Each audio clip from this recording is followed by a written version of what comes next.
ناظرین گرامی السلام علیکم ورحمۃ اللہ وبرکاتہ۔ سیدھی بات کے تازہ ترین پرائم ٹائم میں آپ لوگوں کا استقبال ہے۔ ناظرین گرامی، میں انصار عزیز ندوی اس وقت آپ لوگوں کے سامنے کچھ اہم ترین خبریں، کچھ وائرل ویڈیوز اور کچھ تنقیدی تجزیے لے کر کے حاضر ہوا۔ تفصیلات میں جانے سے پہلے آپ لوگوں سے جو درخواست ہوتی ہے اس پر توجہ کرنے کی اپیل کروں گا۔ آئیے ناظرین گرامی، خبروں کی جانب بڑھتے ہیں۔ آج کی سب سے بڑی خبر جو بھارت کے لیے بھی سردرد بنی ہوئی ہے اور عالمی سطح پر بھی چرچا کے لیے عنوانات فراہم کرنے کے مترادف ہو چکا ہے، اور وہ خبر ہے سعودی عرب اور پاکستان کے درمیان ایک ایسا دفاعی معاہدہ جس میں اگر ایک دوسرے پر کسی بھی ملک پر کوئی ملک حملہ کرتا ہے تو اسی ملک پر حملہ تصور کیا جائے گا۔ یہ آپ کو سننے کے لیے آسانی لگ رہی ہوگی، لیکن حقیقت یہ ہے کہ ایک بہت بڑا دفاعی معاہدہ ہے جو اس وقت سعودی عرب اور پاکستان کے درمیان میں ہوا ہے۔ مثلاً اگر بھارت مان لیتے ہیں حریف ملک ہے پاکستان کا، اس پر جو ہے حملہ کرتا ہے تو سعودی عرب یہ تصور کرے گا کہ اس پر حملہ ہوا ہے بھارت کا سعودی عرب پر، جبکہ بھارت کے سعودی عرب سے بہت ہی دیرینہ تعلقات ہیں اور بہت مضبوط تعلقات ہیں اور گہرے تعلقات ہیں، اور سعودی عرب سے بہت بڑا جو ہے اقتصادی اور معاشی تعلقات کے ساتھ ساتھ فائدہ سعودی عرب کو بھی بھارت سے پہنچتا ہے اور بھارت کو بھی سعودی عرب سے پہنچتا ہے، اس لیے کہ سعودی عرب ایک بہت بڑا ملک ہونے کی وجہ سے اس کی مختلف ریاستوں اور بڑے بڑے شہروں میں بھارت کے لاکھوں لوگ کام کرتے ہیں۔ ایسی صورتحال میں جب بھارت کا سب سے بڑا حریف مانے جانے والا ملک پاکستان کے ساتھ سعودی عرب کا اگر اس طرح کا معاہدہ ہوتا ہے تو بھارت اس کو کس طرح سے لے گا، یہ الگ بات ہے۔ جبکہ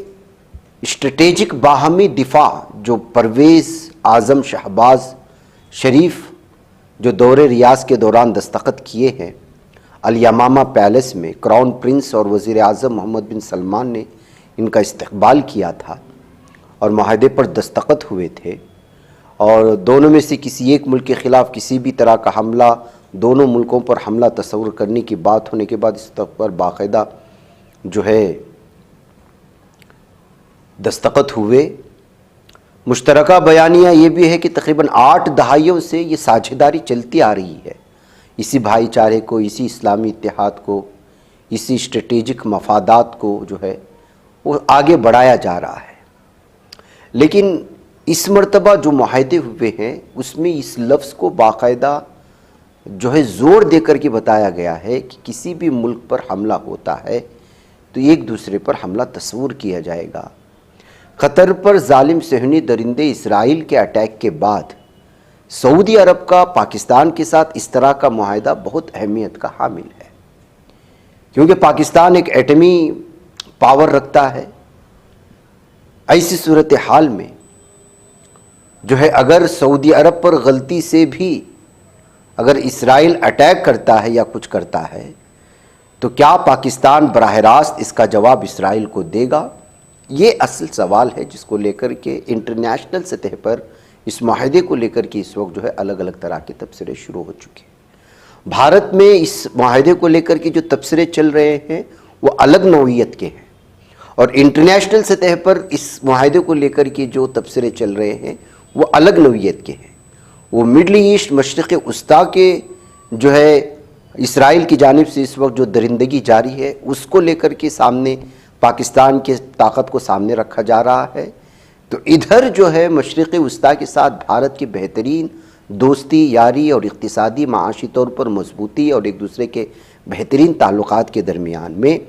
پاکستان کا عرب ممالک کے ساتھ اور بالخصوص سعودی عرب کے ساتھ اس طرح کا معاہدہ، اور پھر بھارت کے ساتھ اس کی دشمنی، عداوتیں اور دوریاں، یہ الگ پیمانے پر دیکھنے کی کوششیں ہو رہی ہیں۔ بہرکیف جو کچھ بھی ہے یہ صرف جو ہے لوگوں نے لکھنا شروع کیا، یہ صرف پیپر تک محدود نہ ہو، معاہدے تک محدود نہ ہو، اس پر اگر کسی دونوں ممالک پر کسی بھی طرح کی کوئی آنچ آتی ہے تو دونوں ایک دوسرے کو سنبھالنے والے حقیقی طور پر بنے،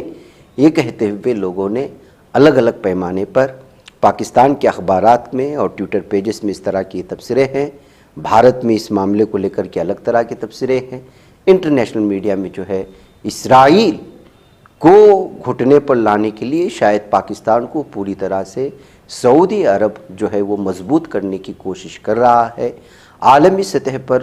پاکستان جس طرح سے قرض دار ہے، اس قرضے کی ادائیگی کے لیے شاید شکلیں و صورتیں پاکستان اس راستے سے بھی حل کروا سکتا ہے۔ یہ ساری چیزوں کو جو ہے الگ الگ اینک سے دیکھنے کی کوششیں ہو رہی ہیں۔ ناظرین میں عالمی دباؤ کے باوجود جو ہے اسرائیلی فوج غازہ شہر کا چاروں طرف سے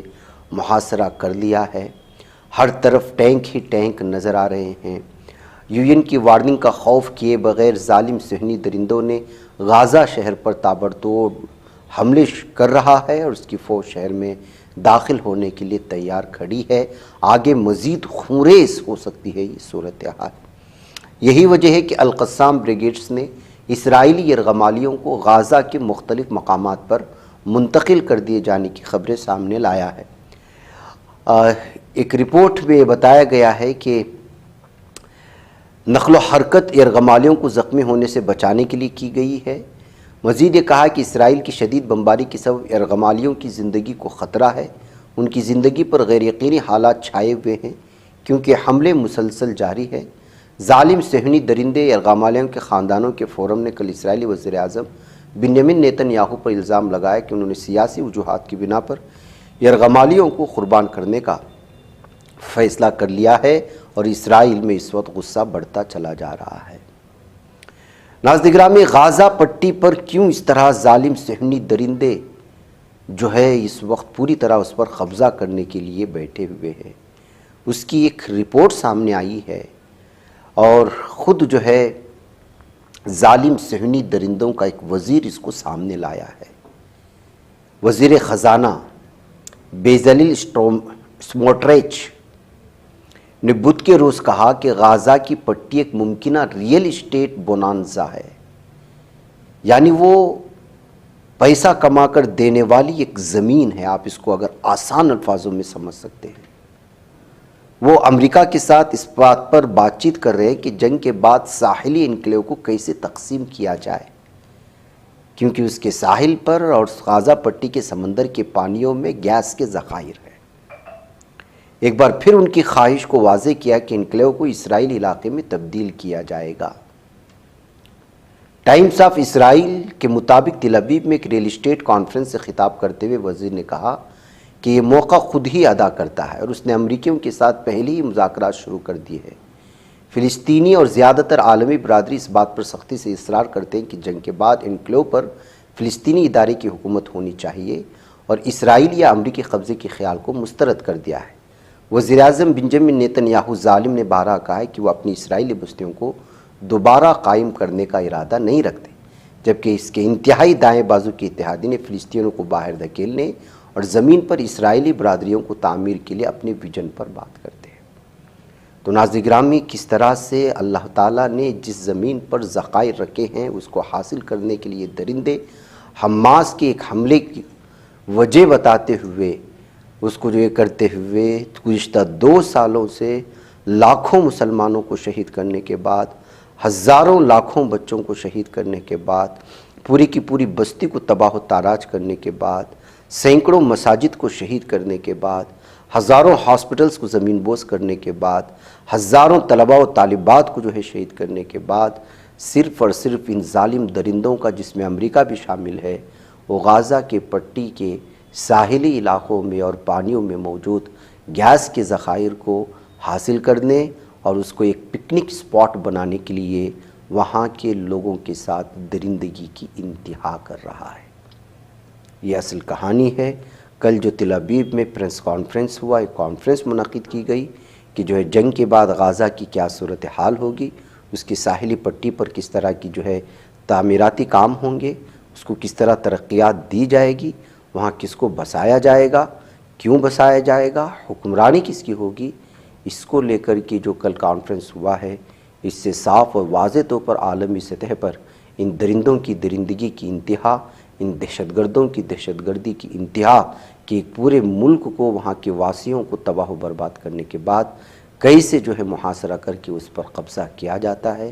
وہاں کے ذخائر سے فائدہ اٹھایا جاتا ہے، یہ کل کی جو ہے اس کانفرنس میں سامنے بات آئی ہے۔ اور ظالم صہیونی درندے اس کو علی اعلان اظہار کر رہے ہیں،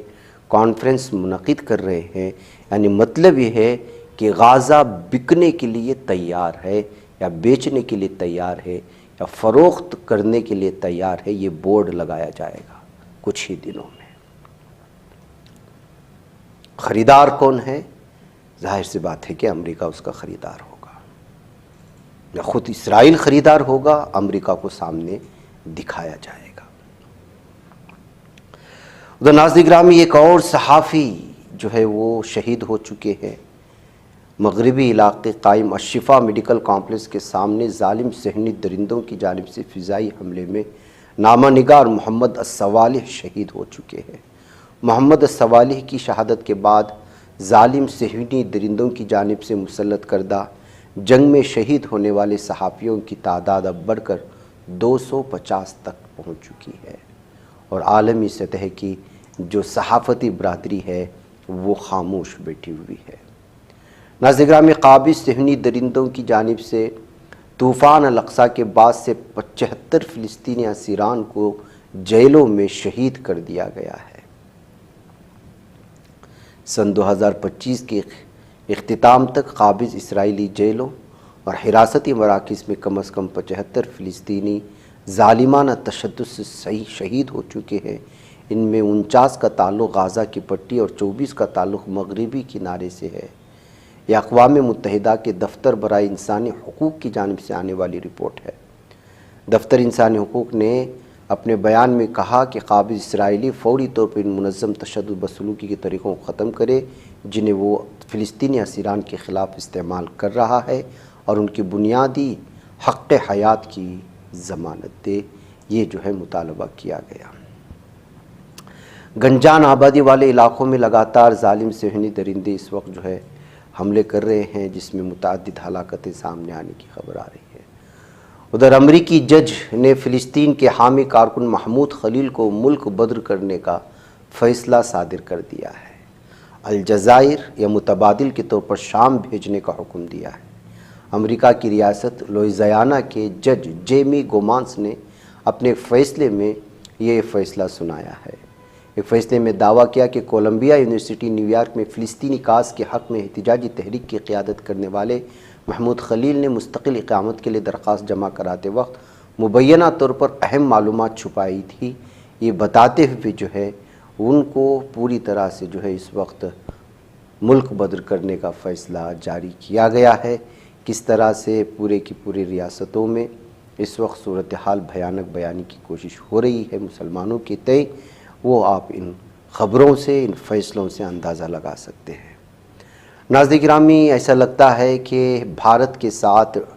امریکہ پوری طرح سے دشمنی نکالنے کے لیے اتاولا ہوتا ہوا جا رہا ہے۔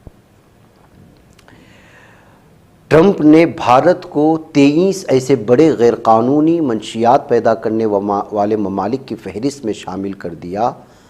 جو لوگوں کے لیے، دیگر ممالک کے لیے خطرہ بن سکتے ہیں۔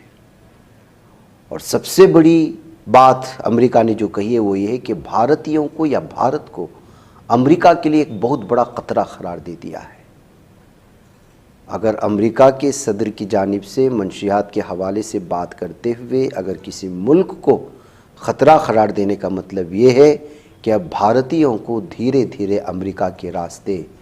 بند کر دیے جا رہے ہیں۔ سب سے اب اس طرح کے فیصلوں سے ظاہر سی بات ہے کہ جو ہے بھارتیوں کا نقصان ہوگا، اور میڈیا اس کو بھی جو ہے پی ایم مودی صاحب کی کامیابی ہی بتائیں گے۔ لیکن جو کچھ بھی ہے، لیکن ایسا لگتا ہے کہ امریکہ کے ساتھ خارجہ پالیسی میں پی ایم مودی کی حکومت پوری طرح سے ناکام ہوتی ہوئی نظر آ رہی ہے، کیونکہ امریکہ کو لے کر کے جس طرح سے رشتے کی، تعلقات کی، اقتصادی